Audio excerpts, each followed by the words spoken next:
បាទជំរាបសួរនិងសួស្តីទៅកាន់អ្នកដែលកំពុងតែរៀនភាសាជប៉ុនទាំងអស់គ្នាជាពិសេសអ្នកដែលកំពុងតែទស្សនាវីដេអូនេះនិងអ្នកទាំងអស់គ្នាដោយសារមួយថ្ងៃនេះនៅប្រទេសខ្មែរយើងមានរឿងច្រើនអញ្ចឹងទៅខ្ញុំអត់បានតន់ធ្វើវីដេអូរៀនអក្សរបន្តទេប៉ុន្តែខ្ញុំចង់បរៀនពាក្យមួយទៅអ្នកទាំងអស់គ្នាហើយអត្ថបទនេះប្រហែលជាវែងបន្តិចដែលភ្ជាប់ជាមួយនឹង clear ដែលខ្ញុំបរៀនអ្នកទាំងអស់គ្នាក្នុងថ្ងៃនេះហើយក៏សូមអធិស្ឋានមុនបើសិនមកនិយាយទៅវាប៉ះពាល់ទៅដល់អ្នកទាំងអស់គ្នានិងអ្នកទាំងអស់គ្នាភាសាជប៉ុនតើអ្នកឈ្មោះអ្វីគឺ Onamae wa របៀបសួរគឺមានច្រើនប៉ុន្តែថ្ងៃនេះខ្ញុំសូមយកតែពាក្យនឹងមួយយកមកបរៀនអ្នកទាំងអស់គ្នាទេ Onamae wa ហ្នឹងហើយអញ្ចឹងគឺ watashi wa ហ្នឹងគឺខ្ញុំគឺហ្នឹងហើយដល់ពេលយើងដាក់ឈ្មោះយើងហើយយើងដាក់កតុយវា des ហ្នឹងហើយអញ្ចឹងនៅក្នុងឧទាហរណ៍ជាក់ស្ដែងនៅពេលដែលយើងសួរ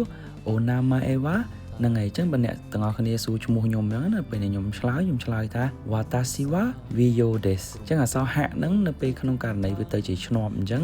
វាទៅជាយើងអានថាវៈវិញហ្នឹងហើយអញ្ចឹង watashi wa Viyo des Onamae wa ហ្នឹងហើយអញ្ចឹងអ្នកទាំងអស់គ្នាដាក់ watashi wa nani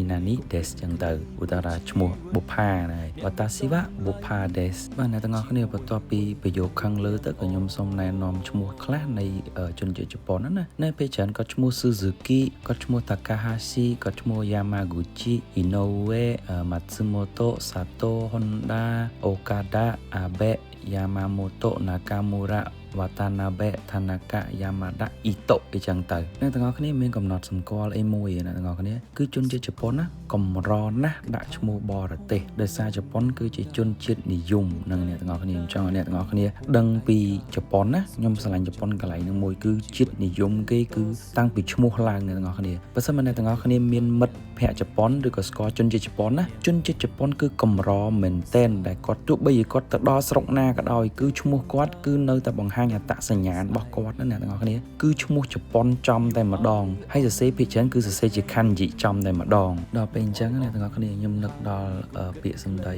មុននឹងកវីគង់មុនឈឿនគាត់បានចែកឋានទៅគាត់ផ្ដាំមានពាក្យមួយចំនួនដែលគាត់បានផ្ដាំហើយខ្ញុំនឹងដាក់ចូលនៅក្នុងមេរៀននេះអញ្ចឹងខ្ញុំសូមអញ្ជើញអ្នកទាំងអស់គ្នាស្ដាប់នៅពាក្យពីគាត់ទាំងអស់គ្នាហើយអ្នកទាំងអស់គ្នាស្ដាប់ហើយអាចពិចារណាបានទោះបីយ៉ាងណាក៏សូមផ្ដាំផ្ញើដល់បងប្អូនជនជាតិខ្មែរយើងយុវជនយុវនារីអ្នកដែលនេះក៏សូមរំលឹកដល់ត្រង់ថាយើងត្រូវតែស្រឡាញ់អត្តសញ្ញាណជាតិរបស់យើងទោះបីទៅដល់ទីណាក៏ដោយនៅតែគិតថាជាខ្មែរនឹងពលឹងជាតិរបស់យើងនៅនឹងហើយអ្នកដែលនៅក្នុងគ្រប់ទីតំបន់ត្រូវតែរួមគ្នាស្រឡាញ់គ្នាសាមគ្គីគ្នាត្រូវកុំភ្លេចត្រូវចាំឲ្យច្បាស់ថាត្រូវតែរួមគ្នាសាមគ្គីនេះជាធ្លុងមួយបានប្រទេសជាតិយើងបានជនជាតិយើងរស់បានរុងរឿងបានហ្នឹងហើយអញ្ចឹងអ្នកទាំងអស់គ្នាដែលបានស្ដាប់ហើយនេះក៏ជាការខ្ញុំ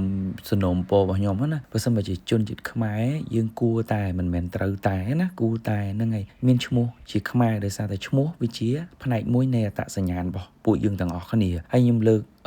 យកមកនេះនឹងឲ្យខ្មែរយើងមានឈ្មោះច្រើនហើយយើងអាចដាក់ឈ្មោះទៅដល់កូនឬក៏អ្នកជំនាន់ក្រោយរបស់យើងបានហ្នឹងហើយយើងមានឈ្មោះឆពាន់ឈ្មោះឆាយឈ្មោះជនិនឈ្មោះបូរីឈ្មោះខេមរៈឈ្មោះគិរីមុនីហ្នឹងហើយភិរមឧត្តមជាតិចេថាដែននេះចឹងណាអ្នកទាំងអស់គ្នាហើយអត្តន័យគឺសិតតែល្អអញ្ចឹងអ្នកទាំងអស់គ្នាអាចពិចារណាមើលដោយខ្លួនឯងបានណាអរគុណច្រើនអ្នកទាំងអស់គ្នាដែលទស្សនាវីដេអូនេះសូយគីណែយំអោយអស់នៅថ្ងៃនេះយំអោយអស់ហើយកុំគិតខ្លីព្រោះជីវិតអ្នកមានតម្លៃជាងអ្វីក្នុងលោកទាំងអស់